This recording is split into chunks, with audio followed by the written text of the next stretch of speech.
के छ भनेपछि पोखरा महानगरपालिकाको एउटा क्रिकेट टिम चाहिँ हामीले बनाउने हाम्रो विचार छ अब हैन। अब टुर्नामेन्ट गराउने स्कुल लेभल गरायो भने स्कुल लेभलले पनि एउटा टिम निकाल्ने,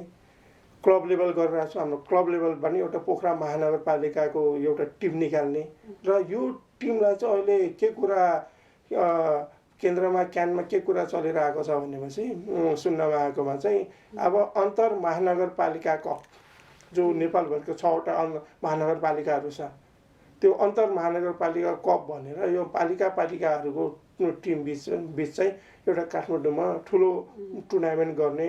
कुराहरू चलेछ भन्ने कुरा मैले सुन्नमा आएको छ र साँचो हो होइन। तर साँचो भए राम्रो, साँचो नभए पनि त हामीले चाहिँ महानगरपालिकाको एउटा छुट्टै टिम बनाएर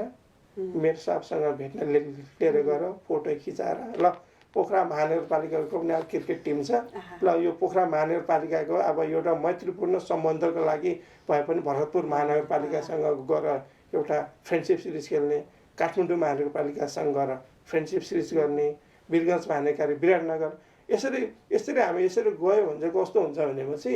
हाम्रो पोखरा महानगरपालिकाका जो हाम्रो नगरपिता हुनुहुन्छ होइन धनराजज्यूको एउटा सम्बन्ध खेलको थ्रुबाट पनि देशको अन्य महानगरपालिकाको मेयरहरूसँग चाहिँ उहाँको सम्बन्ध राम्रो हुनुहुन्छ। हामीले चाहिँ उहाँको चाहिँ एउटा चाहिँ बाटोको रूपमा पुलको रूपमा चाहिँ हामीले काम गर्न सक्छौँ भन्ने हामीलाई लागेको छ र त्यसैको आधारमा चाहिँ हामीले टिम बनाएर हाम्रो धनराज आचार्यजीको सम्बन्ध चाहिँ खेलको थ्रुबाट खेलको डिप्लोमेसीबाट सम्पूर्ण नेपालभरिका महानगरपालिकाको मेयरहरूसँग चाहिँ सम्बन्ध राम्रो बनाउने भन्ने मेरो इच्छा र चाहना पनि छ